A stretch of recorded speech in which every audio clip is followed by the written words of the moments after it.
You can see God in anything your reflections in. I can find God in anything I'm reflecting in. You can see God in anything your reflections in. I can find God in anything I'm reflecting in. You can see God in anything your reflections in. I can find God in anything I'm reflecting in. You can see God in anything your reflections in. I can find God in anything. Some I'm people open reflecting up their in. eyes and see the world they know outside. I can close my eyes and see all that and way beyond. When these trials of life come heavy and these obstacles get hard, feeling like I need some answers, I just go and talk to God. I just go and talk to God when I'm looking for guidance. Need more insight, need vision, need direction when I'm blinded. Then I start that conversation with that voice I hear inside me. And the conversation starts with a voice inside that sounds just like me when I talk to God. See God in anything When I talk to I God. can find God in anything. When I talk to You God. can see God in anything. When I talk to I God. can find God in anything. When I talk to God. See God in anything your reflections in. I can find God in anything I'm reflecting in. You can see God in anything your reflections in. I can find God in anything I'm reflecting in. My daddy said, don't ever assume, ask questions. It's ironic it was that advice that helped this song happen. It was also that advice that led me to my life's blessings. That same advice helped me make it through life's lessons. It was that advice that separates grown-ups away from children. That advice can be the difference from knowing or just believing. It was that advice that brought the gavel down on my decision of breaking the mental chains of this man created religions. His faith and belief, nonsense, the biggest scam ever. I hate to say it, I swear this one hell of a mental illness. We don't believe no other time. Why we do it with these religions? The fact that COVID's killing while all of these guys is missing. A lot of hide and seek and peekaboos. Guys playing games with you. I'ma just assume he ain't got no COVID miracles. Maybe he ran out after making the donkey talk, or them stories about a guy walking on water tides. This is simply a distraction to keep you away from you and to look outside for a guy when the God is inside of you. When you close your eyes at night to pray to that voice you talking to, when you ready to face the truth, you realize that that voice is you. You can see God in anything your reflections in. I can find God in anything I'm reflecting in. You can see God in anything your reflections in. I can find God in anything I'm reflecting in. You can see God in anything your reflections in. I can find God in anything I'm reflecting in. You can see God in anything your reflections in. I can find God in anything I'm reflecting in. What up, family? How are y'all doing on this evening? Hopefully, all y'all had a good day, whatever you were doing, wherever you were.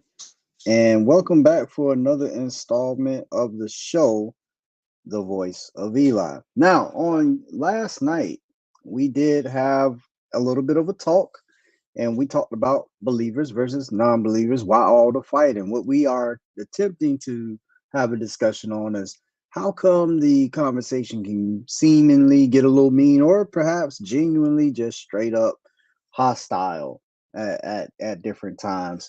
Now, just to let y'all know, I don't have much for you tonight. Depends on who may or may not come on. If we don't get anybody on by 7:30, I may just check out because I'm gearing up for some stuff. Well, one particular show on next week. Just want to tell you about it. Monday, I'm looking forward to having two very important guests on my show. They have both been on my show before. One is Brother Willie Cartwright, and then the other is Brother Robert Ash. And we're gonna have them talk about some of the topics and touch on a few things that we did in the Black History Month area. We're trying to focus the topic in that area. But the reason I'm telling y'all about it is because I think this is going to happen on Monday, and I want y'all to be able to tune in for it.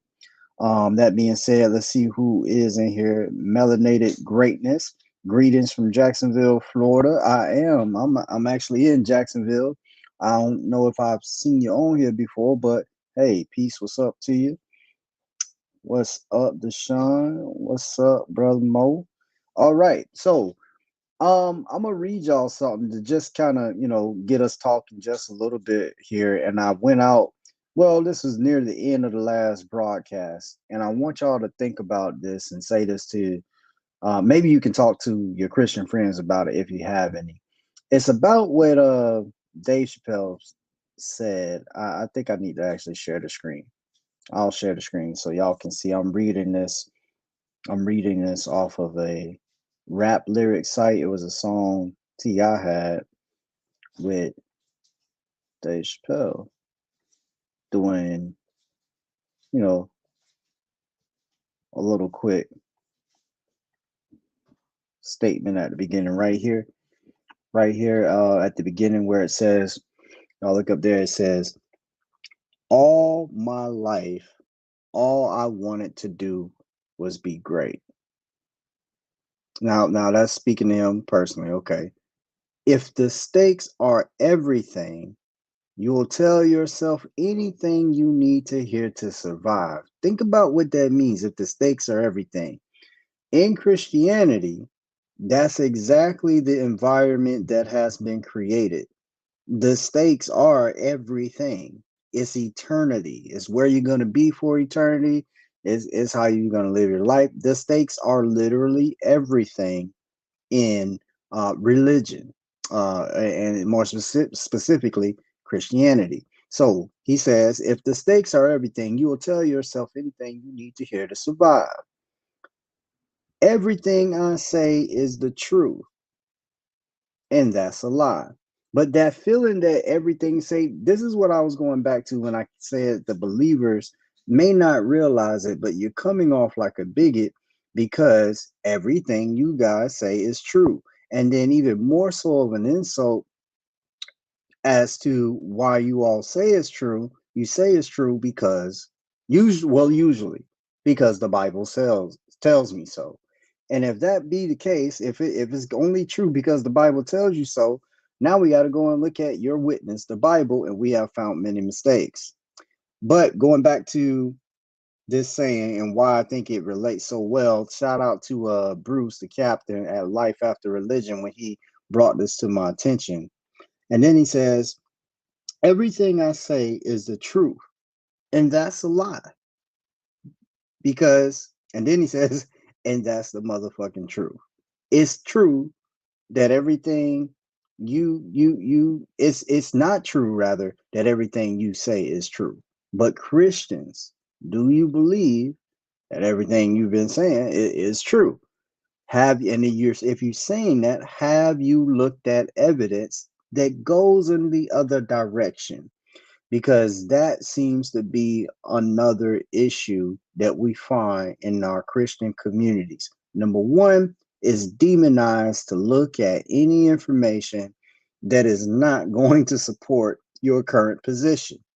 Now, Christians think that's okay, but that's something we call confirmation bias. If all you're interested in is only the evidence that sits right with your position, because there can be some, but then you're gonna ignore all the other evidence that really tells what's really going on, the story, then that's confirmation bias. And the truth does hurt, but sometimes, y'all, the truth feels good.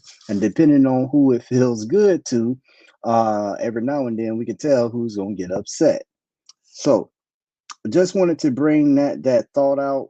And this was on last show when we were talking about these haterations. And y'all might recall we gave a stop sharing that. We gave a video. We gave a video where a man was walking through the mall. I probably want to show that again because it was powerful for me. I'm gonna speed it up just a little bit. This pastor goes through the mall telling children, I'm doing all this as kind of a recap, goes through the mall and these children are waiting to meet Santa Claus. Yeah, we know the story, right? But this guy, this pastor, is bent on telling these kids Santa Claus is fake in front of the kid, in front of the parents and everything. And I thought it was very interesting to watch.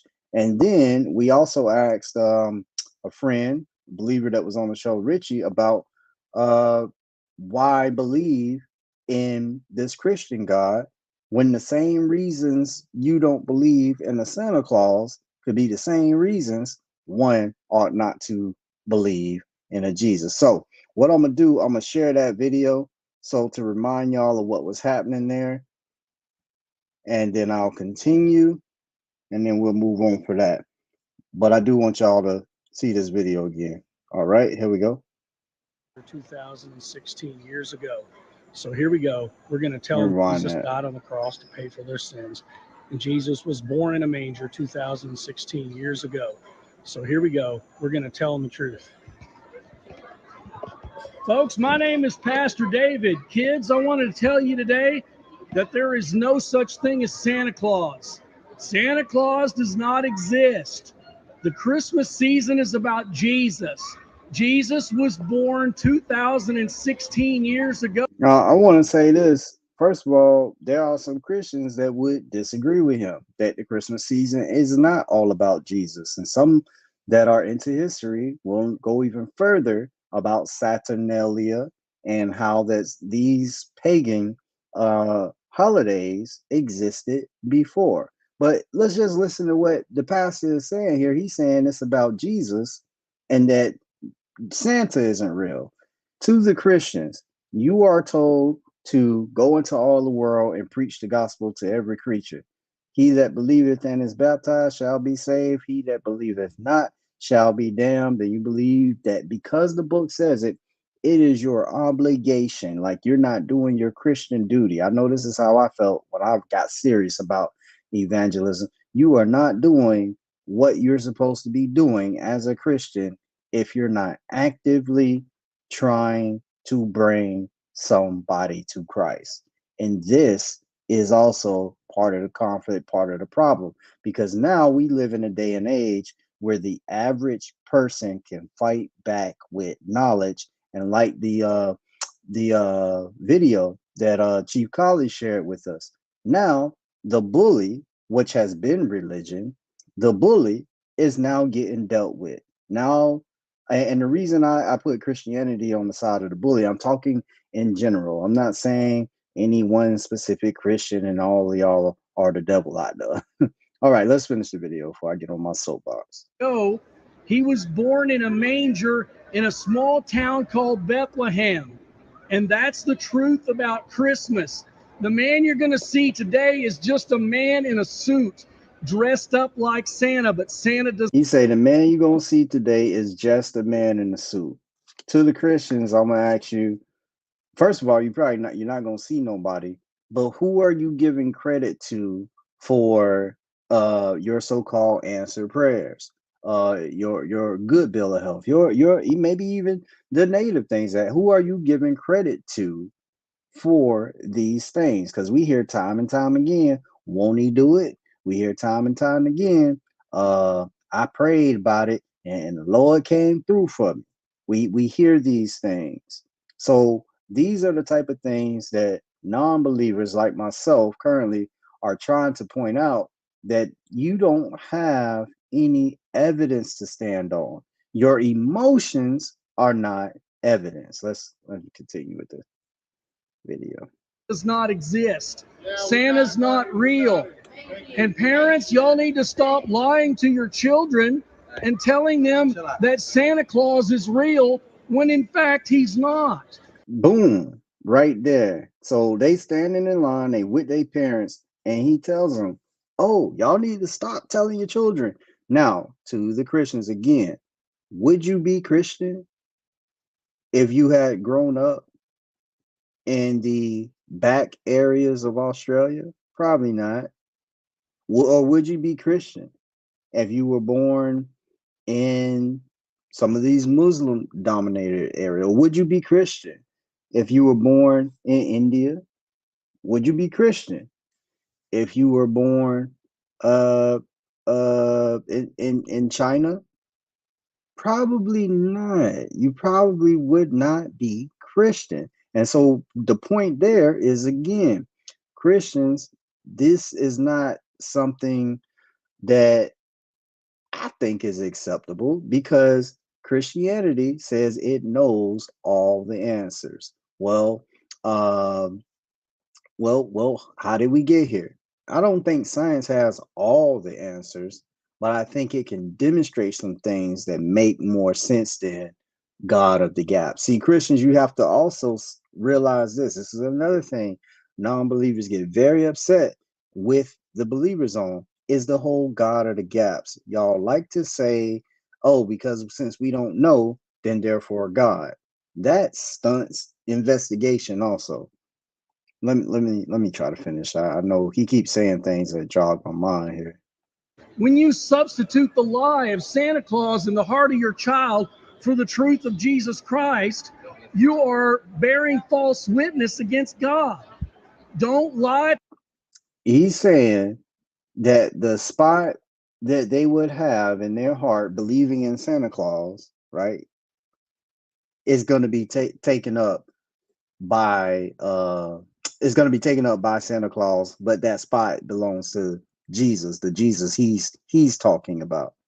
Now, I would be surprised if everybody in that line, nobody in that line was Christian and believed in Jesus. But I'm also going to go out there on the limb and say them same believers that's probably in that line would not agree with how he's doing his evangelism. All right. All right, let's see where we at. It's all good, Joe. We good. Just wanted to explain what happened on the last show. We probably said things in a way that was misleading, but we cleared it up, Joe. To your children and tell them there's such a thing as Santa when you know in reality that there are no flying reindeer, there is no workshop at the North Pole, there is no elves making toys that you. There is no talking snakes. There are no talking donkeys. There is no pie in the sky place called heaven. There is no, horrible place called hell. These are not real places. It's just as made up as the Santa Claus thing. To the Christian, again, if you don't believe in Santa Claus being real, then I'm trying to figure out why you still believe it when it comes to Christ. Now, I'm not going so far as to, oh, did a man named Jesus exist? I can say no, because by that name, no. Was there itinerant preachers around? There was a bunch of them. There was a bunch of them. Jesus or whomever, Yahshua, whatever you want to call him, whoever was around, it's insignificant. It does not matter because he whatever, it wasn't the only one. This story could fit many. It does fit many. Matter of fact, the good parts of the story, the dramatic parts of the story, go back longer, way before so-called Jesus was born. All right, let's see here.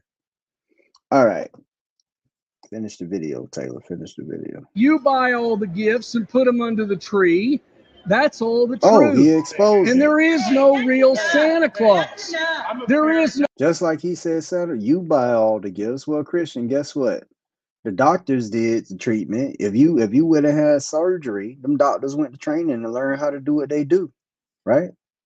See, it's talk like this that I think it offends, but it makes sense. Like for instance, when an atheist or just somebody, period, is just not a believer, when somebody says, so God sacrificed himself to himself in order for him to forgive humans of something that he set them up for.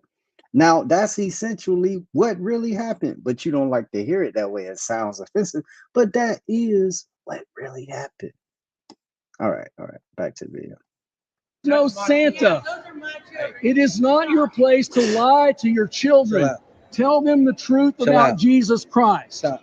It is not your place to lie to your children.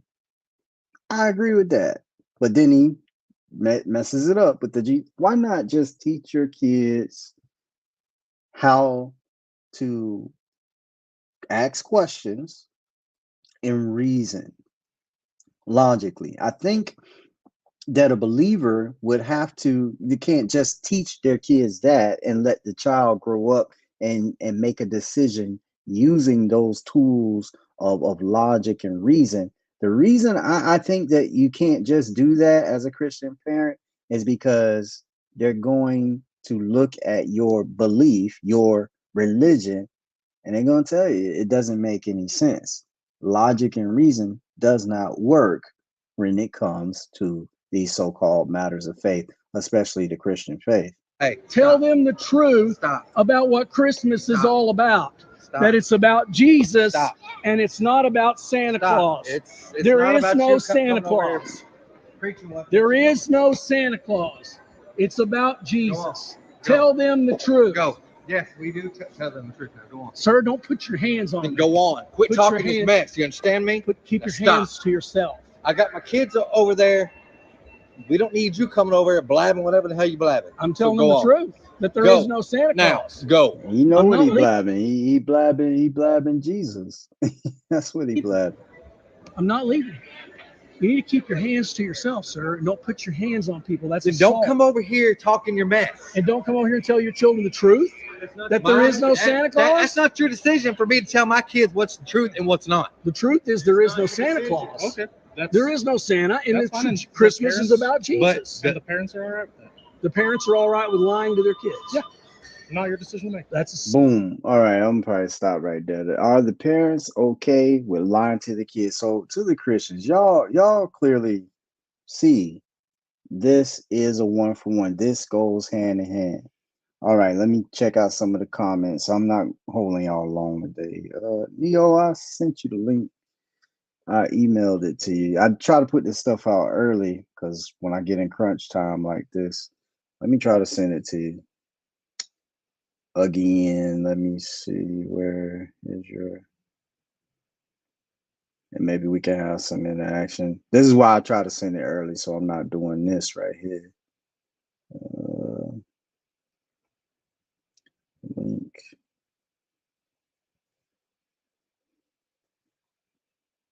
And I figure if you do it like that, it'll make it a little bit more engaging for y'all. Before I get out of here. There you go. See? Yeah, you got it, Neo. What up, Neo? I brought you in. I was done, actually, but go ahead. I'm glad you came on in. I had sent you the link early. Yeah, my bad. I just realized you did when after I dropped the link. But this the ironic thing. He's screaming and yelling and telling them that it's not about Santa Claus, it's not about this. But the December 25th ain't about Jesus either. They added they added the celebration of Jesus' birthday to to December 25th. If there was a guy named Jesus or Yeshua who walked around and was born, he was most likely born in the springtime, according to what they said was going on in historically in the Bible and what time of day he was born. They was like, it was most likely wasn't winter. So that's the crazy thing. The December 25th is a pagan holiday. Then they added Christ on there when they was trying to merge and convert the people over. That's why people go to church on Sunday instead of Saturday like they used to. You know, so that is crazy. I said he sent up and told some preacher kids the truth. You don't even know the truth. December 25th ain't got nothing to do with Jesus. It's better for you not to, if you gonna be all high and mighty on your, feel like you representing Christ and representing the truth. The best thing you should do if you are a true believer or follower is not celebrate the holiday. Period. So because it's a false holiday. Right. And I think also one of the things, like to your point, there was a holiday before Jesus was ever supposedly even born. And at that time, that's what I was talking about. Saturnalia, I think that's what they used to call it, or in that area. But the other thing, as I was looking, I'm looking here at the different comments.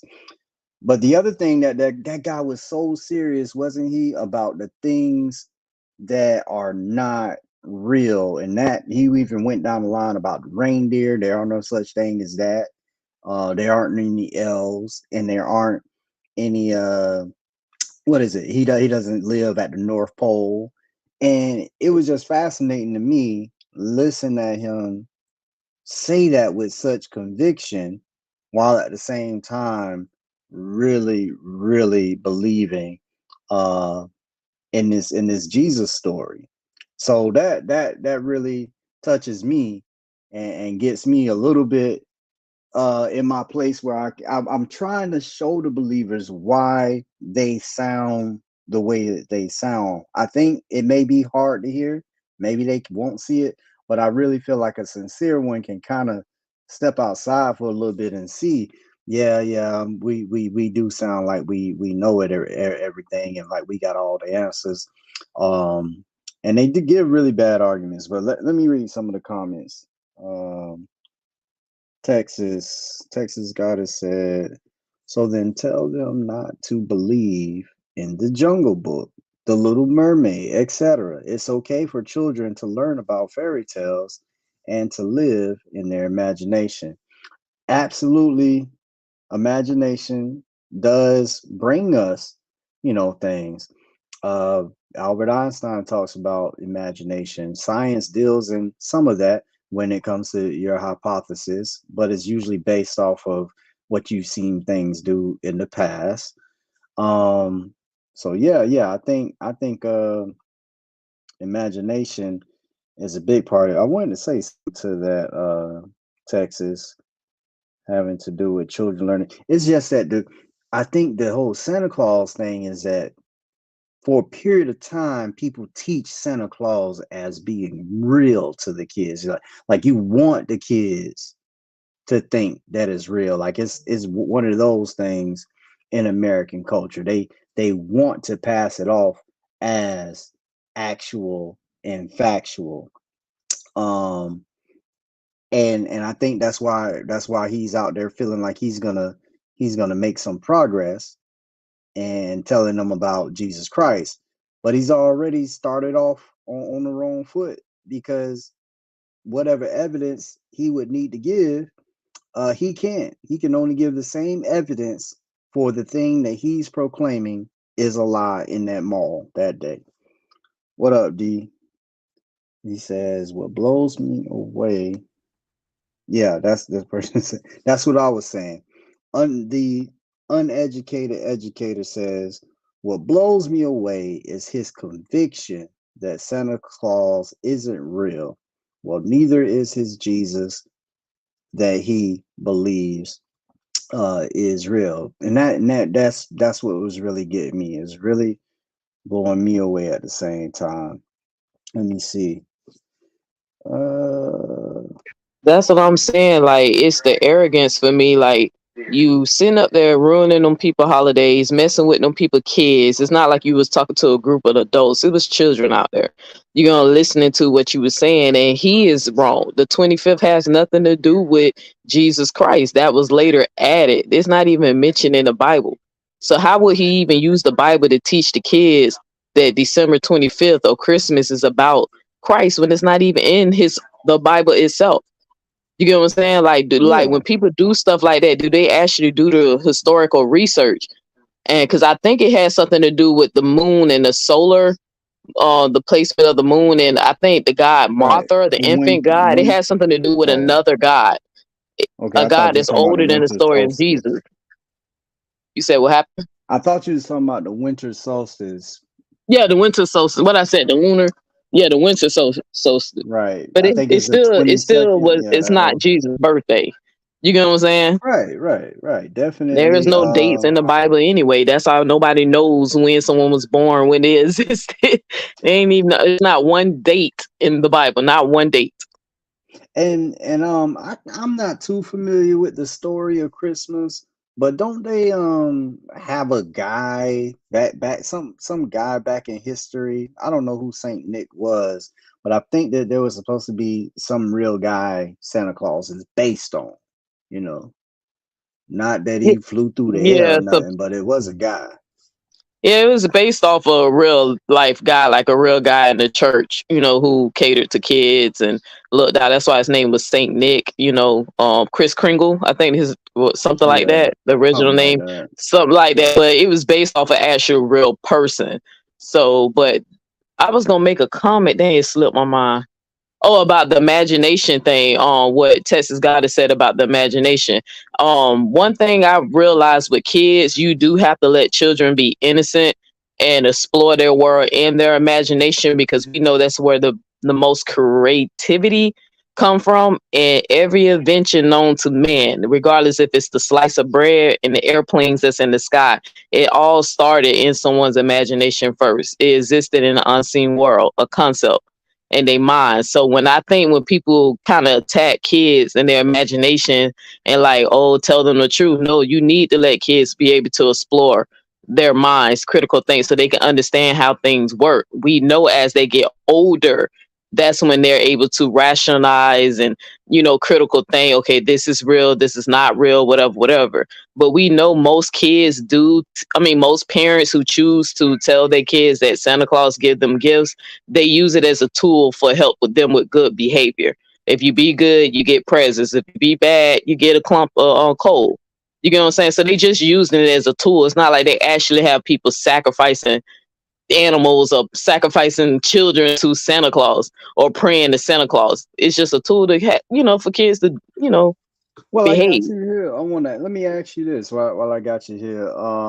When you say that we use Santa Claus and parents use it for behavior and control and all that, do you think it's some truth to that same agenda being used by elitists in society, even in the ancient times, to keep the general population of people under control, get them to believe in a sky daddy?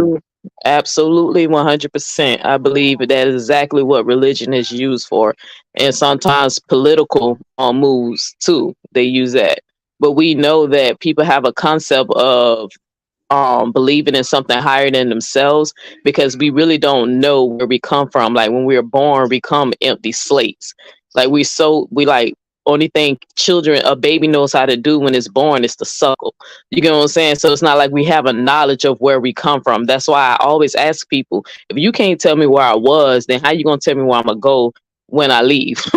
when both of them is a mystery. You feel what I'm saying? But we know, unfortunately, there are some people who do not get taught well. It's not in their essence to do good things morally. So they need an authority figure to watch over them. You get what I'm saying? To keep them in line and let them know, hey, if you be bad, if you steal from someone, you kill someone you go to a bad place. But we know Christianity is the only religion that, the like one of the ones I have a problem with is when they kind of teach no accountability. Like these people gonna get away with doing bad shit just because of what they believe in. You get what I'm saying? Like a murderer, somebody can murder 7 people, but if they convert over to Christianity, like what's the dude with Jeffrey Dahmer? What's the dude who was eating? Yeah, Jeffrey Dahmer. And he converted over to like he came out of Church of Christ. Right. So because he converted, even though he killed all those men, he can enter into heaven. But let's say someone who, was born like in India and was born under some Hindu religion, hear the gospel of Jesus, rejects it because they like that. Just add that to one of the other gods. You get what I'm saying? They reject it. They never kill anyone. When that person dies, they go to hell. You know what I'm saying? So that's like the situation with Christianity. I feel like the judgment is not fair. You know what I'm saying? Exactly what you just brought up is why I do affirm, even though you can't prove a negative, I do affirm that the Christian God does not exist. I say the God of the Bible doesn't exist because the way that they describe the all-loving thing is one. So what I'm asking Christians to do is to look at that situation. You just said it, Neo, where that same God they believe in would give somebody life and knows where they're going to be born and birthed and what time and place, and even knows that they ain't gonna hear nothing about his saving story, and still allow that to happen, that soul to come into the world and never come in contact with this story because of where they were born and who their parents were. They didn't have no control over that. And believers think a God like that exists and is just going to turn around and send that soul to. I'm saying, couldn't you pick a better God? Couldn't you have better attributes? Because it doesn't work. The God of the Bible doesn't work. Yeah, like I often remind them, like, listen, like, think about it. This God that y'all professing, you saying that y'all want us to believe in, it was so powerful that it spoke everything into existence. And you telling me it's based in our whole salvation based off of what we believe in? And you remember, I don't know if you noticed that Richie dodged my question when I asked him, would you rather for your child not to come into existence If you knew that your child was going to reject the gospel, reject Jesus Christ, and is going to go to hell, would you rather for, because you remember he was saying, oh, well, you know how they were like, oh, well, you came into life as life is a blessing. Yeah, it is. But is it really if my soul is damned to hell? Anybody Right. else's soul is damned. Is it a blessing then? You know, would you rather not be born? You know, so you wouldn't That suffer. that's a good point. Yeah. But you see, he didn't want to answer that because they know at the end of the day, it's a effed up concept. Like I don't get it. Like even when I continue to pray to the Most High about it, I kept saying the concept of hell, it just doesn't make sense. That the people who's going to avoid it is based off of what they believe and not their behaviors. But You know what I'm saying? But you know what though, Neo? I'm thinking back right now as a believer, because what I found out on this side of the fence is that my mind is just now being a non-believer, making that switch, forming the questions and asking questions I just never thought of while I was in it. And I'll say that to say, like, it's like the Christian, your worldview is so narrow. Like I never thought about indigenous people out there somewhere that hadn't heard the gospel of Jesus Christ. I did not think about this until watching the old school Shaka Zulu movie, because Jesus was mentioned. I'm a preacher at the time. I'm watching the movie, and it just dawned on me, wait a minute, these people didn't know Jesus until the white people got there. And that's when I was like, wait, hold up, bump the brakes. I never thought about this before. And I'm bringing that up because to the believers that'll see this, that's what I'm saying. Y'all have to open your worldview. And this is why sometimes things get heated, because you don't even realize how your speak sounds like a bigot, or like you think that because you heard about Jesus that everybody has heard about Jesus and will have the opportunity. You just believe that as a believer. You just believe that. And you forget it's somebody somewhere that could care less about any of this. They just trying to figure out how they going where their next meal coming from. Can they get a clean cup of water? You see what I'm saying? I mean, it's real because I even asked a believer one time and I told him, be honest.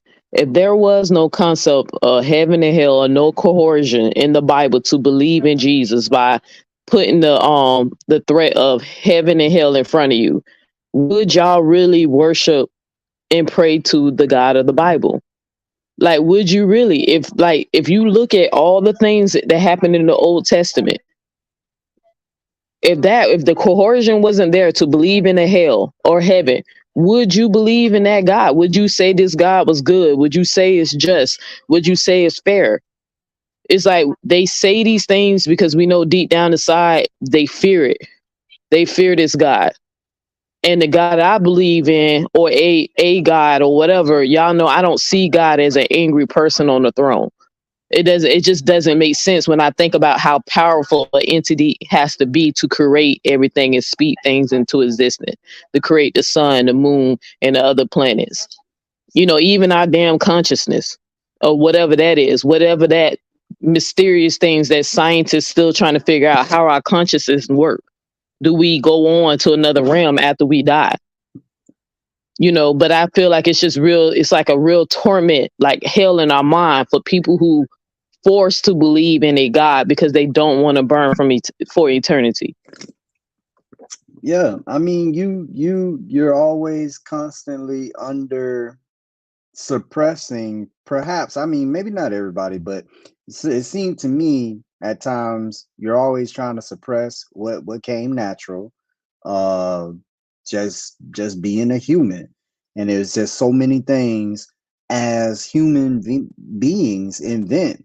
It's just things you ain't supposed to do or indulge in, or even pay attention. And I think that happens because of this quote I started off with.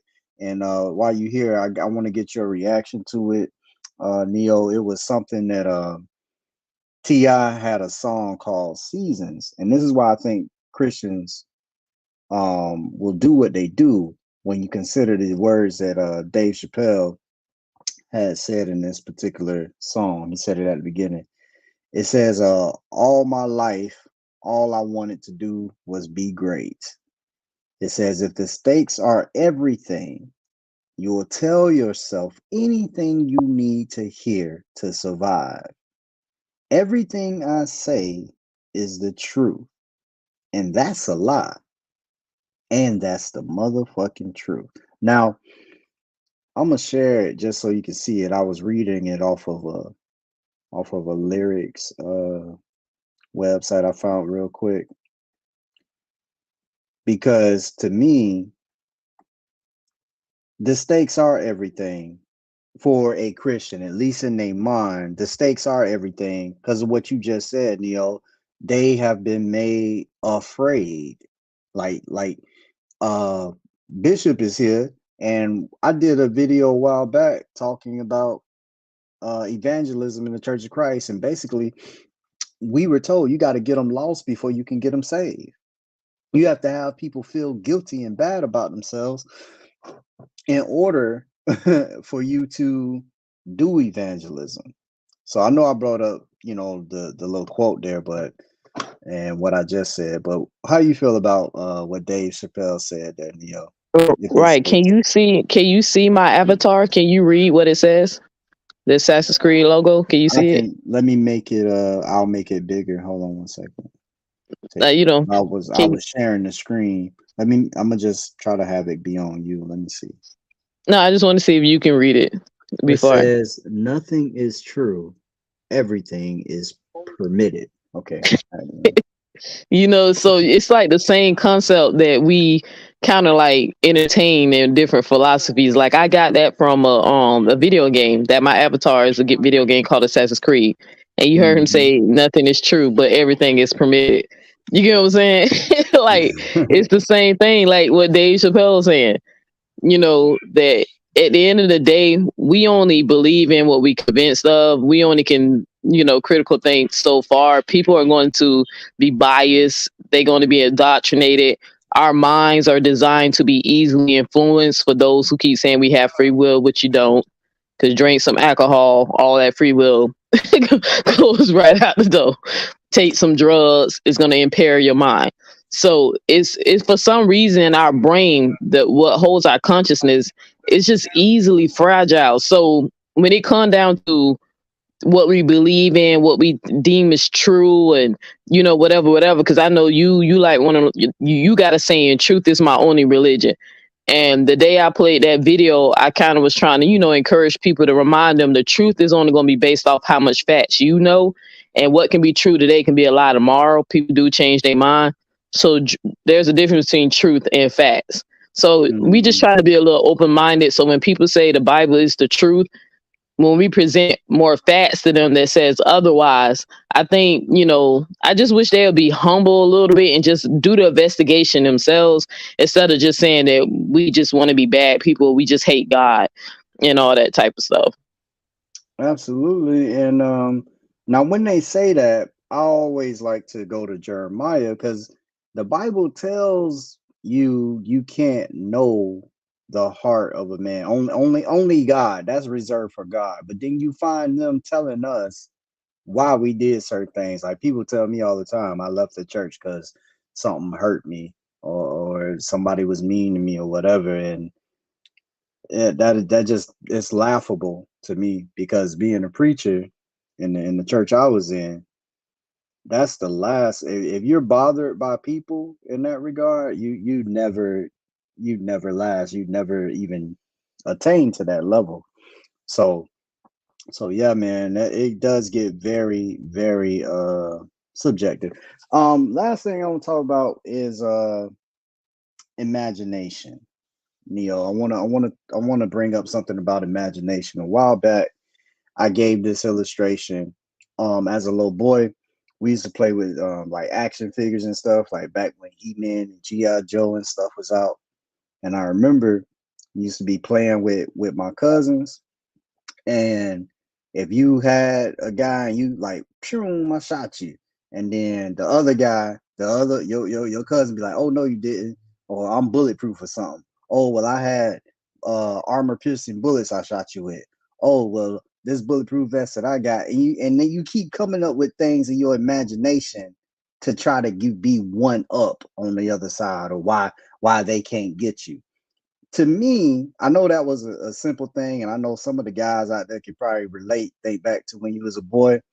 But this is what happens when Christians come together sometimes. It's like the moment they get back into the corner, and I think this speaks to what you were saying also, Neil, why they don't get humbled, because the thing that they're believing in is rooted in imagination, but they don't realize it. They don't realize this whole God thing is imagination. So whatever you say that sounds like a gotcha, imagination has a way of getting around it, because what they believe in is based in imagination in the first place. So no matter what you come up with, their imagination will find an answer for their imaginary God. Do you Right. get what I'm saying? I get what you're saying. I just want to add into that a little bit because I think sometimes we confuse imagination with imaginary, just like what you said. Imagination has more to do with describing something new or original. That's why I say every invention existed in the imagination of a man's mind, just like every God existed in a imagination of a man's mind before the concept was pulled out of his mind and made and became something tangible, to the point that people are now having like imaginary feelings towards a God, if that makes sense. So the imaginary part is more about the connection with your emotions, and it's more of an adjective thing versus the imagination, which is something that's more of a concept in the mind. So that why I was like, I think sometimes when we say that, I think some people kind of get offended because they think we're saying that they're imagining God. And I'm like, no, that's not what I'm saying. I'm saying you're connected just like I was. You're connected with this God with your imaginary of how you see God. Like your concept of believing in God, that's not an original thought. That person did not, in the imagination, create God. Somebody else did along the line. We don't know who it was, but somebody else did it. They brought it into not reality, because you still don't see this God. They brought the concept into reality, and now people based off of that concept are connecting their imaginary mind to this God. So I don't know. I hope I didn't confuse y'all, because sometimes it's a little confusing trying to describe the difference between imagination and imaginary. Just remember, imagination is more something that's new, or something invented, or something smart, something more like that. So what I mean is in this sense, I think we had a few moments on the show, like when I'm trying to think something Richie said. Basically, when we hear a new argument, that's usually what I'm talking about, as far as them being creative and how they get out of or wiggle out of the argument. They're using their creative imagination to think of, whoa, well, this is all right. Here's an example. Here, I'm gonna call it that. The example I was giving, like the thieves on the cross. Okay, you have Matthew, you have Mark, who say there were only two thieves, and they only say the thieves mocked Jesus or railed on him. Luke, there's two thieves, but he only talks about how one said some good words. Now, somewhere, once I showed that this is not the same thing, we're not just simply talking about a difference in detail in the story. We're talking about a different thing that actually happened, however small. We're talking about something that's different, making this a contradiction. That's when when their imagination, I'm calling it, kicks in and says, oh, well, that's because the thief had a change of heart. They have to find a way to reconcile what was just pointed out as an imperfection. And that can be done with any number of arguments as far as what they're doing. So I'm trying to put some type of imagery around what they're doing. That's why I use the example of action figures, because it's like you weren't thinking about, in my example, two guys playing with the action figures or what, nobody was thinking about the bulletproof vest until you realize that he said you got shot. So he gonna say, oh, well, he got a bulletproof vest on, so it didn't hurt. I could be wrong, but I think Christians do some of that same type of thing. Yeah, I agree with you on that, but I probably use the word imaginary, that they tap into their imaginary to make excuses for it. I probably would say that, just so if I'm talking to, like, just the philosophy, just the play of words, because they trying to justify it, so they have to like in their mind they have to rationalize it, and being that they wasn't there when that event happened, they don't really know for sure. They have to try to reason in their mind how to make this story make sense. Right. You get what I'm How saying? to make it make sense. That's a good way to say it. Yeah. So that's why I was like, I probably would say imaginary, but imagination would be like something that Richie did, because like when he said God doesn't know the future, I would actually use the word imagination on that one, not imaginary, because he's coming with an original thought that I haven't heard no one ever. That sound new. That sound like a new concept to me. That was new, and that's what I'm talking about. Those situations. Yeah. I had never heard that before. I never heard of that, bro. Because that goes back to what I started with the beginning of this topic. I was asking, me and Kylie, we tried to nail down who is God. Like who is God? You know, well, that was last week, I think it was, with Bruce. It was, who is God? What are you saying God is? And so when we tried to do that, I was describing God as omniscient, knowing everything. That's the concept of God I grew up with. So when I say God, any God that I'm talking about, that I believed in at any point, that God knew everything. And so that kind of came out of that. But I think, I don't know, Richie, were you trying to avoid something else that you knew would come up with the, he was trying to avoid contradictions. That's why I said I called him out on that. He didn't want to address it, because like you see, he never addressed the scripture when I pulled out the one that said God knows everything. But he's trying to say that doesn't include the future, because the future is not something that's in reality. But how we keep getting him on that is, how do he explain destiny in the Bible, and how do he explain prophecy in the Bible? We pulled those scriptures out. So that's why I said that right there, that excuse definitely came from his imagination, because even though all the evidence pointed otherwise, that this is an all-knowing God, he couldn't get around the contradictions where we see certain times in the Bible it appeared that God didn't know what was going on. He had to actually come on earth and see what was happening, so that's why I was telling him, wouldn't it be maybe a better theory that maybe these are different gods doing different things? Or how do you know when it was an angel talking to the people versus when it was the creator? You get what I'm saying? So but I know you don't want to do a long show. So this is something, I know you said ever since you walked away from the faith, you realize that you start questioning things that you never thought of once or twice before you was a believer. Somebody on my show, and I'm never going to forget, I don't know who said it, but one day somebody was on my show and they reminded me that yes, a shepherd is supposed to watch over the sheep, but the shepherd also lead the sheep to the slaughter. And when he said, Eli, when I tell you, that shit made me pause for like 30 seconds. I never thought, even now I don't follow the religion anymore. When he said that, I was like, dang, yeah, we know the shepherd's job is to protect the sheep. So the wolves and the lions and the bears, won't get the sheep. But eventually the shepherd going to lead that sheep to the slaughter. It's going to become meat to eat, to be consumed, to eat at festivals or be sold off for somebody else to consume for dinner. We don't raise sheep as pets. Sheep are food, cattle. They are sacrificed to God. They're ate at festivals. They're a delicacy. Because I actually like lamb. Lamb tastes good. But you like, think about that, bro. He said, yeah, it's also the shepherd's job That's to lead deep. this sheep to the slaughter.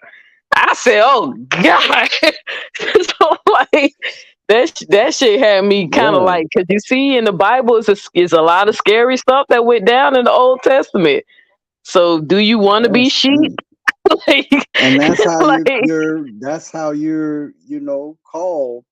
That's what you're called in the New Testament, definitely. I mean, everybody is considered to be a sheep following the quote unquote good shepherd.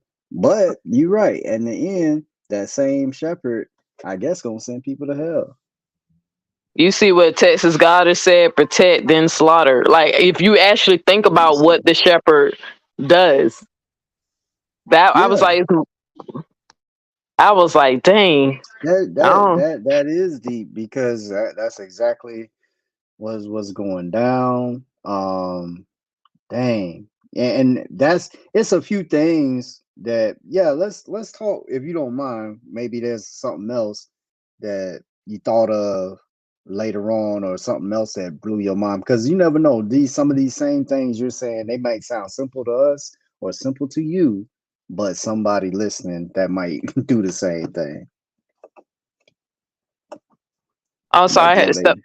I'm sorry, Go what was ahead. the last this thing you said? I missed the last 20 No, seconds. I didn't hear. I was saying, if you had another one, we could entertain it right quick, because I was gonna share one. I didn't know if you had another instance where you were either asking yourself a question you probably never would ask yourself as a believer, or something that kind of like blew your mind. The reason I was saying it's so good to share it, because you don't know who's gonna see it. That might be the thing that causes them to scratch their head, or try to figure things out a little bit more.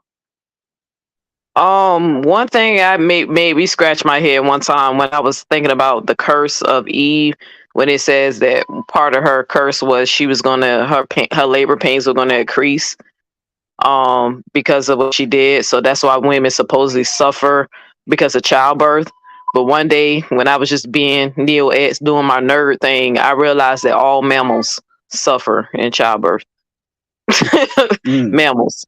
And I get it. Not all mammals are humans, but all humans are mammals. And mammals that carry live birth and carry their babies in the a pouch or a womb, when they give birth, they suffer. So why do animals suffer in childbirth? mm, Nope. If Eve is that's the reason why, according to the Bible, that's why women, come near close to death right. every time they give birth, because they're cursed. So that's why women suffer. But why do the mammals? Why do the female mammals suffer? Like you ever seen like cats Yeah. or dogs or horses and cows? They be in a lot of pain. Some of them can die if they don't even get help. Mm, So yeah, that's yeah. one. But you said you Yeah, had one. well, keeping with the Adam and Eve thing, I'm trying to think, was this before? This was during my deconversion, and I was studying the Adam and Eve story. And it occurred to me, okay, they took the fruit, and what happened? Their eyes were open, and it says that they were naked and they were ashamed. And we always understood naked to mean literally no clothes on. So they had been walking around with no clothes, and it was okay. All of a sudden, they take the fruit, and it's not okay to be naked anymore. And I had to scratch my head on that during my deconversion and say, wait a minute, what's so shameful about being naked, especially when y'all the first and only two people on earth? Isn't being clothed a cultural thing? Now that's the way, maybe somebody on here can correct me, but that was the way I was Mm, thinking. I was like, well, wait a minute. And I went looking, I say, well, it's still tribes today that they literally don't yeah. have anything on. I'm not Mm, talking about just the ones that just cover below the waist. I mean nothing yeah. on. They don't I want seen nothing. nothing, and it's okay, and they're not ashamed. And I'm like, you know what? This, to me, for me, if I'm making sense, y'all let me know. But to me, that blow a big hole in the story, in the sense of it being a big fingerprint that man wrote this. I don't think the original writers knew that, you know, what culture, how we think of it, as a learned thing, a learned behavior. I think that they were just trying to explain things, and they came up with the story, like you say. They were trying to explain why they had pain in childbirth, and they came up with this story, and they put in also into this story why their culture was ashamed to walk around with absolutely no clothes on. So, you know, that's what I think ended up happening. But that was one of the questions I asked myself for the Adam and Eve story. If being naked is cultural, then why are they ashamed? They the only two people and the first people on earth. It makes sense to me. Yeah, that was a little, yeah, that's deep too. And I thought about that too when I kept saying, who is teaching them to be ashamed? Is that something naturally that's in us? Because, you know, kids take off their clothes. I remember when I got a spanking at 5 years old, I took off all my clothes and went outside to play. And grandma caught me, and, you know, me and my cousin, we both ran outside naked. We don't know why we did it. We just did it, took off our clothes and ran and played. And, you know, grandma, you know, beat our butts. But I also thought about that too before, Eli, when I was like watching some documentaries on different tribes and the original people and the Sand people, and where, because I was looking up origin stories of God, and, you know, the Sand people, they one of the Yeah. oldest group of Hmm. people on this planet, for as we know, that hasn't never been colonized or, you know, integrated with anyone. And, you know, they believe that we come from the center of the earth. They believe there's an earth underneath. So, Hmm. but even with them, they, you know, the naked, they walk around naked too sometimes, you know. So, where does the shame come from? But like you said, it's kind of obvious that, you know, a man wrote the story. And I kind of, another thing that I never thought about before until I became an unbeliever is when they say oral traditions, things were passed down in oral tradition before it was written down in the Torah. I thought about that game Telephone. You Oh ever played yeah. that as a Hmm. kid, and how the first person starts with a statement, and by the time it gets to the last person, it's a totally different story? Yeah. And I say, do these people really want us to believe that stuff was passed down orally for 4 to 5,000 years, and not one person changed one dot or tittle or one? I said, so you telling me, so that's why y'all have all these different gods? That's why y'all have different names of God? And then at one point, someone decided to combine them all and make the Old Testament one God, when it's kind of obvious that there might be multiple gods been told, stories told in the Old Testament. So, Mm. but I remember I thought about that when I was, every time I hear them say that oral tradition, the word was oral before it was written, before the Torah. It was, everybody knew the law, statute, and oral. And I was like, have you ever played telephone? Ain't no way. Ain't no way that laws was passed down perfectly. Ain't no way the God name was passed down. Ain't no way.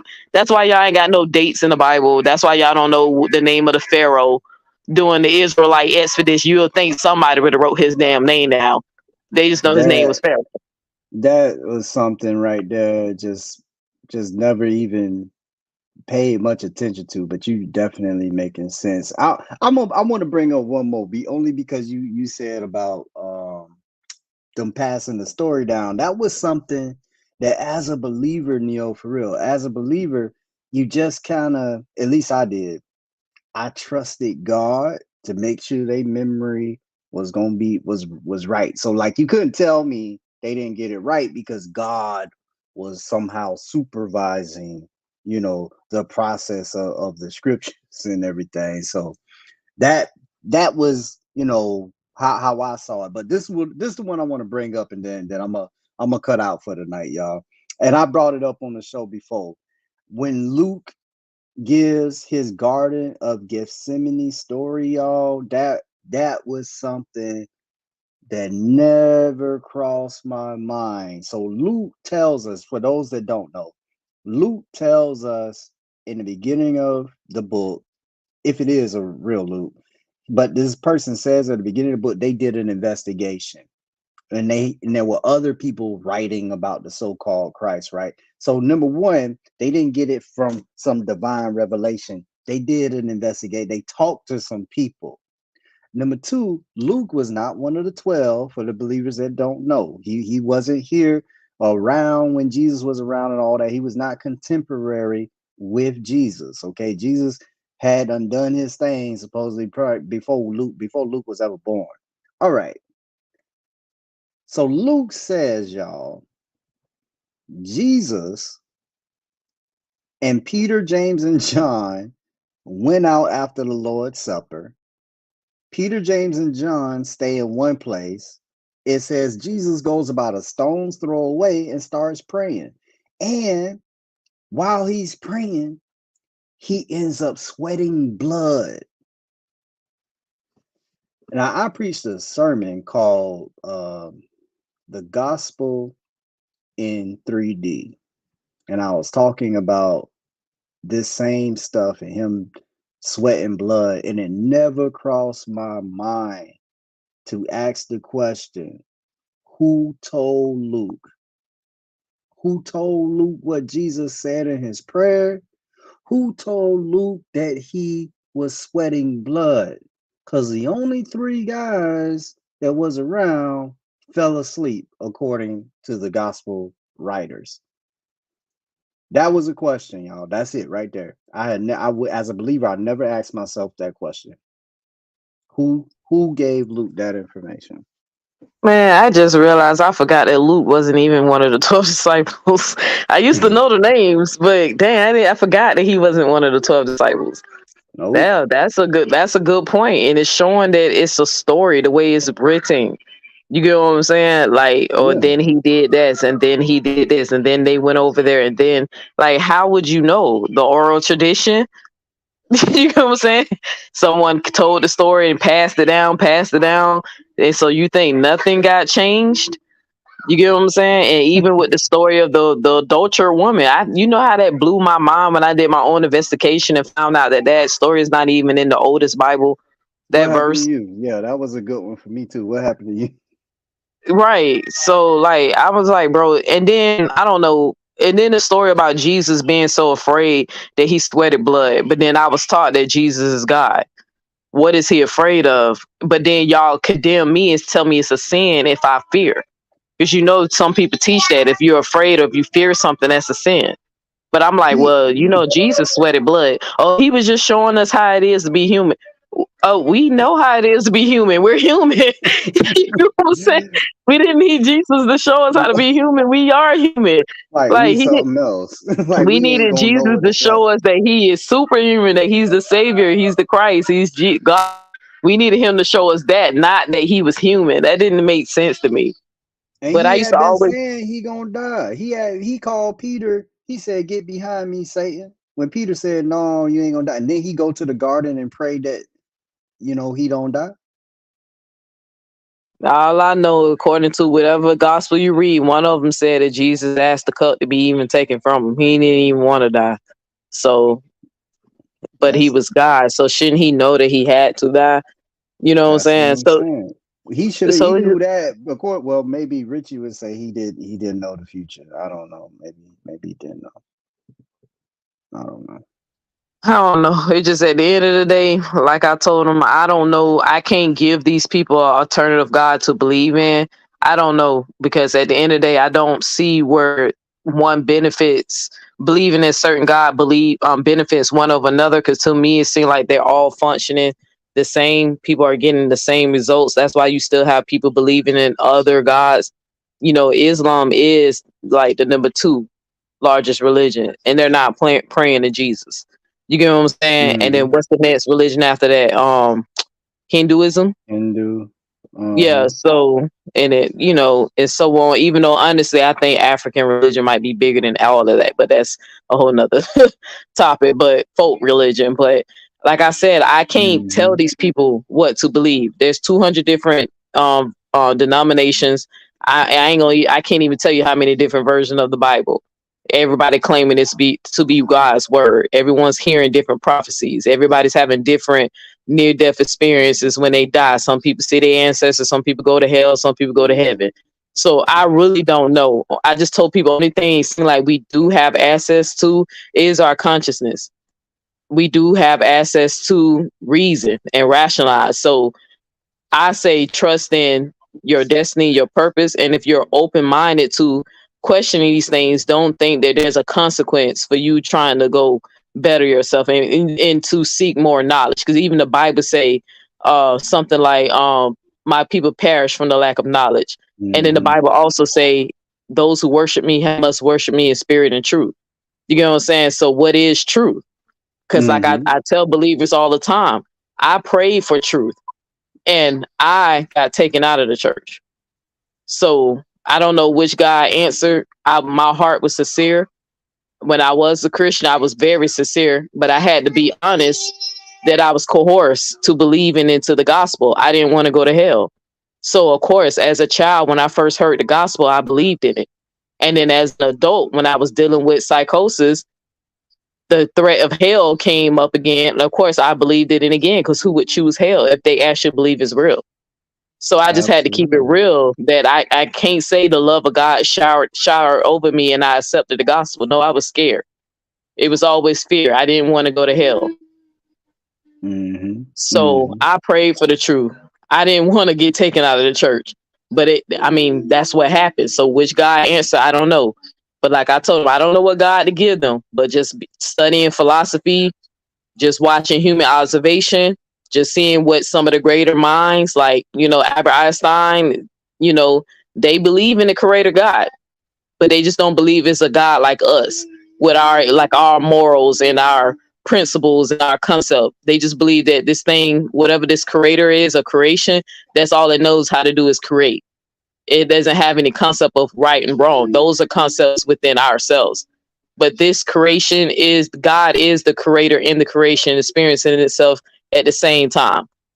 So that's how they see it. And that's the only thing that kind of makes sense to me when I hear people say their prayers not being answered, babies are dying in the hospital.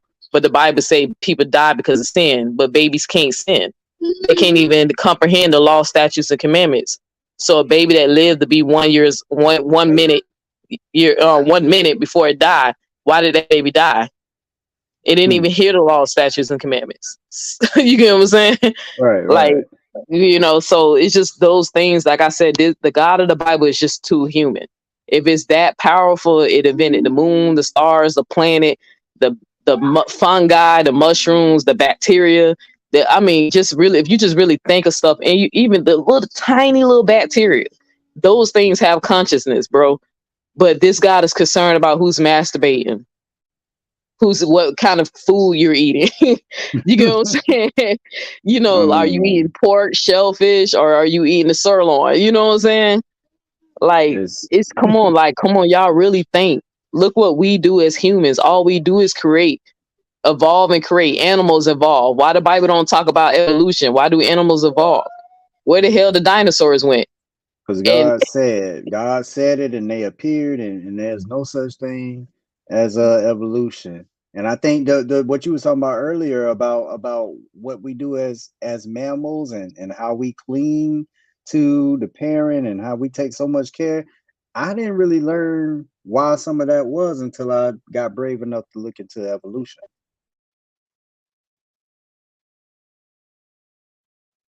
You there, Neo? Yeah, I'm still there, bro. But that's something that they just can't describe, because if they say that hold on. If they say that animals, hold on 1 second. But when they try to say that dinosaurs, when I ask them, do they have to believe in if sin came into the world because of Adam and Eve, then why did dinosaurs go extinct before Adam and Eve? The concept of death did exist here on Earth before they got here. If you want to be technical, so what does that really mean? It's just so much, bro. So right. I said, Joe said God set evolution in motion. He's saying what they would say. That's not what he believes, but that's exactly what some of them would say. And then you'll divide the Christians over that, because some of them believe evolution, very few, I think, and then the others will say no. But even if they say that, why do animals evolve? To improve their chances of survival. So animals are evolving so they can survive longer here on Earth, but then the Earth supposed to be getting destroyed soon, right? We living in the last days. So what's the point of a turtle evolving from his shell getting harder into, or what's the point of evolution if it's the Earth is going to end? Like, you see how that don't even And make sense? why would God do it? What Yeah, it's only like, gonna be here for a little while, and if he made everybody how they supposed to be, what's the point? Yeah, I get it. yeah, because everything's supposed to get destroyed and start over again in the new Earth. Like, that's what I'm saying. Like, sometimes I think if you just really look at the Bible, it's just obvious that men, of course, they don't know the knowledge that we know today. They didn't have access to telescopes and, airplanes and rocket ships. So they only had limited knowledge. So like you said, they just try to find creative ways to explain the world and how to make it make sense. I But really we know. don't. Yeah. Go ahead. My bad. Sorry, one more thing. And just the Tower of Babel. I know you was mentioning something else. The Tower of Babel, they laugh at me when I bring up this point, but it's just the nerd side of me once you start using your critical thinking. How is it possible for these people to build a tower to God in the heavens when they get to a certain altitude? You can't even breathe when you go up there. So it was the reason. If I was God, if the story is real, I just let them build it. And when they get to a certain, they can't breathe, they'll climb their ass back down. You know what I'm saying? Like, Well, you can't even get to. know. Yeah, like, people can't even climb Mount Everest. If they get up there, the air is so thin up there, some people die because there's not enough oxygen. And that's Mount Everest. So imagine these people trying to build a tower to heaven. It wasn't even possible, y'all. It's not possible. I don't understand how many miles that is. Like, that's miles and miles and miles. Yeah, you ain't gonna be able to breathe after so long. But Yeah, but you those, have to accept reality in order for some of that to mean something to you. but Gotta yeah, accept reality. but like you said, those things I never thought about when I was in the faith. Never thought twice about it. It made sense to me. Every miracle in this Bible, I believed. Every story, I believe. Donkeys talk, snakes talk. I believe. You know what I'm saying? So never question it. I got something. Before we get out of here, the one to put a question on the screen, and I think we should engage with it. She says, one of the questions I can't, I think she means I can't get an answer from believers is, why does the date of Jesus Christ's resurrection change every year? Jesus have a fixed birthday, however, he has a moving death date. I think From that's the my question. So yeah, with the Easter thing, this is something I actually never thought about either. But go ahead. don't quote me on this because I actually have to go look at my notes. But from my understanding, Easter, reason why the days are always changing because it has something to do with spring, the what is called the first day of spring. It has something to do with, because I think Easter is always the second Sunday, because that's why Easter sometimes can be in March and Easter can is in April. That's why it falls in 2 months. It has something to do with the day that spring begins in the season. It's something to do with the seasons. And dang, what's the name of it? Oh, I can't. It doesn't have nothing to do with Good Friday and the what they call the what's the Jewish holiday they celebrated, what is called? Damn, that shit just really left me. I'm tired. I have never been one to be into. I'm sorry, I can't help y'all with that one. I've never been into the holiday. Like, even as a Christian, I didn't know what was going on with holidays. Hold on, let me look it up real quick because it has something to do with the seasons. Is it Passover? That's what Bishop just put in. Okay, she gonna look up. I think Ramadan is for the Muslims, Skyliner. It may be Passover. I don't know if she can still hear me. Somebody else said maybe Lent. Yeah, see, I'm thrown with all of these dates. I've heard of these before. I just don't know when they are. Y'all looking at somebody that actually forgot one of his birthdays, woke up and went through the whole day. Didn't realize it All was my right. birthday. All right, go ahead, I'm Neil. sorry, I'm bad. So, okay, so you remember how I had got Christmas mixed up, and I said it had something to do with the lunar and the moon, but then that was more okay. So it's actually Easter. It has something to do with the cycle of the moon, the full moon, based off of that. And it The says, spring equinox. yeah, it was like Sunday after the full moon occurs on and after the spring equinox. So it has something to do with the season on the first day of the spring is, and they base that off of the moon cycle. Which ironically, I know I said that for Christmas. I actually got them backwards. So that's the reason why Easter doesn't have a specific date like Christmas, because Christmas is a pagan holiday. That was reserved for another god that was born on the 25th. I think it was a Egyptian god too that was born on the 25th too. I can look that I up. thought they said that about Horus. I've heard it said, but I don't know how true it is. I would just be. Yeah, I think they were saying he was born on the 25th too. But yeah, so that's why Easter something. That's why people kept saying, how can Easter be in March and how can it be in April? It's circled around the full moon. So, Oh, but okay. Yeah, yeah, okay. All right.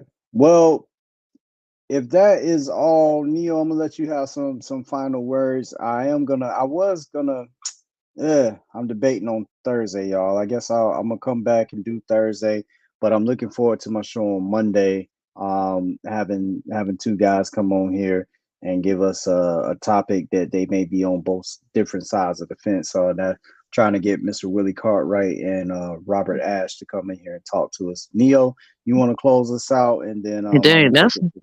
that's what's up. But ask Bishop what point he said that was a good point. I seen the comment. He said something about ask him like Bishop, if you still on here, which point you Yeah, said was a good point. yeah, we'll give him a few seconds to respond because it's a little bit of a delay. So we'll Hmm. wait for that. But yeah, y'all But go ahead and hit the like video too while we waiting on that. And thank you to those of y'all on here that are supporting me and doing this. We keeping it up, keeping it going. It is a little bit of work. So thank y'all for the support. Neo, go ahead. My bad. so what you said the next show was again? So I'm doing this show, this same topic. I want to come back Thursday and see if anybody want to come in and see if we can get some more Christians. Now Monday, I don't have we working the topic out between Robert and Willie right now. Okay, yeah, I definitely gonna make sure I tune in for that one because I love me some Mr. Willie Cartwright. So definitely want to. I just wanted to see what the subject on that was. But one day for the Tower future, of Babel. Bishop put it in what he was talking about. My bad. Go ahead. yeah. And Bishop, like, hey, and what's so crazy, brother? Like, I didn't even never like. One day I was just laying down, Eli, when I was just thinking about the story of Bible, I was like, wait, it's not possible for them to build. You know what I'm saying? So that's how it came to me. I was just like laying down, just chilling. But one day, Eli, I think we should definitely do a story about the psychological trauma that, religion can cause, especially the Christian faith. I know you probably don't follow like Black China and her mama, and you probably ain't into none of that, which I'm not either. But the story went viral about the reality star Black China converting over Christianity and how her mom is like acting. And I kind of want to talk about that because it's kind of obvious her mama has some psychological issues that she's praying that God takes her daughter's name out of the book of life. The Lamb of Life, you know what I'm saying? Like you see how you just squinted? I think I want to talk about that because I want somebody. I don't know if you ever heard this story called The Letter from Hell. You ever did they ever play that in your church? The Or have you heard it? that sound familiar. I bet if I hear, I probably heard it because that sounds very familiar. It's just been a while. The Yeah, letter from hell. when it's like somebody read a story and the person begging their friend, why didn't you tell me about hell? Do you Yeah, remember? I Yeah, had a I lot kind of of want that to. in the Church of Christ. A Yeah, lot of just that. to dissect some of the psychological stuff that causes. Like if that, for the future, that probably be a good show about coercion and manipulation. Like so a Yeah, lot of people are manipulated to believe in the Bible, not because they want to, but they're scared. we can So set that up. I can set that up for next month, especially if you want to come through. We could definitely set that up. Yeah, definitely. But that's all I really gotta say. Just make sure y'all come and check me out Thursday. Me and Eugene Butler. We were supposed to do a show today, but he last minute he had some personal things he had to take care of, so we couldn't do our show today. But we supposed to be doing the show Thursday at 5:00. So y'all try to tune in for that. So hopefully y'all everything heard get that? better for him, because I look forward to this conversation, because it's gonna be a deep dive, y'all. We're gonna talk about the theory of Yahweh being a dragon. And we gonna use the Bible. We ain't going outside the Bible. We only gonna stay in the Bible. We're gonna talk about sin. We're gonna talk about free will, believing and all that stuff. So we're gonna do a deep dive, like questions like, me and Eli kind of touched on today on certain things that we never thought about. So I'm looking forward, because I like Eugene. So Eugene, keep it real. If he don't know, he gonna say he don't know. I'm gonna post your link. I'm putting Neo's link in the chat just in case for anybody who wants it handy available. Go ahead and click on that and subscribe to the channel, and go ahead and hit that bell notification so when she does this, you'll be notified. Same thing with your boy. Y'all see what you can do to support me on the screen, and make sure you subscribe to YouTube. Keep doing that, because we try to grow that up. So Neo, look like some more comments in here. I don't want you to go until you see. Let me see what he say. Neo called that with trauma, please trust. Yeah. What he said? The uneducated educator says Neo comp that. I don't know what he mean by the comp. He says that with childhood trauma, trust me from experience, it creates a monster. He or she was talking about, what you were saying about the trauma that comes from religion. So I definitely want us to come in here and talk about that, because that's what I had been saying. I think it's going to be actual diagnosis in a few years. The Bible definitely describes Yahweh as a dragon with smoke coming from his nostrils. Bishop, don't give it away, bro. Don't get a show away. But it's other stuff too. It's gonna be a deep dive. Y'all gonna be like, what? Because it's stuff that people never even thought about. So y'all get that. That's Thursday at 5 p.m. right? 5 p.m. Eastern Standard Time, right, Neil? Yes, that's Eastern Standard Time. They both on the East Coast. But I'm about to get out of here, family. I want to just thank y'all for coming to the show. Neo, thank you for coming to the show. I'm gonna go ahead and let Chief Kylie take us on out. Y'all know how we do that. And much love to all of y'all. See God in anything, your reflections in. I can find God in anything I'm reflecting in. You can see God in anything, your reflections in. I can find God in anything I'm reflecting in. You can see God in anything, your reflections in. I can find God in anything I'm reflecting in. You can see God in anything, your reflections in. I can find God in anything. Some people open up their eyes and see the world they know outside. I can close my eyes and see all that and way beyond. When these trials of life come heavy and these obstacles get hard, feeling like I need some answers, I just go and talk to God. When I'm looking for guidance, need more insight, need vision, need direction when I'm blinded. Then I start that conversation with that voice I hear inside me, and the conversation starts with a voice inside that sounds just like me. When I talk to God, See God in anything, when I talk to God, find God in anything. when I talk to God, See God in anything, when I talk to God, find God in anything. when I talk to God. See God in anything, your reflections in. I can find God in anything I'm reflecting in. You can see God in anything, your reflections in. I can find God in anything I'm reflecting in. My daddy said, don't ever assume, ask questions. It's ironic it was that advice that helped this song happen. It was also that advice that led me to my life's blessings. That same advice helped me make it through life's lessons. It was that advice that separates grown-ups away from children. That advice can be the difference from knowing or just believing. It was that advice that brought the gavel down on my decision of breaking the mental chains of this man-created religions. Just faith and belief, nonsense, the biggest scam ever. I hate to say it. I swear this one hell of a mental ill. We don't believe ain't no other time. Why we do it with these religions? The fact that COVID's killing while all of these guys is missing. A lot of hide and seek and peek-a-boos. Guys playing games with you. I'ma just assume he ain't got no COVID miracles. Maybe he ran out after making the donkey talk, or them stories about a guy moonwalking on water tides. This is simply a distraction to keep you away from you and to look outside for a guy when the God is inside of you. When you close your eyes at night to pray to that voice you talking to, when you ready to face the truth, you realize that voice is you. You can see God in anything your reflections in. I can find God in anything I'm reflecting in. You can see God in anything your reflections in. I can find God in anything I'm reflecting in. You can see God in anything your reflections in. I can find God in anything I'm reflecting in. You can see God in anything your reflections in. I can find God in anything I'm reflecting in.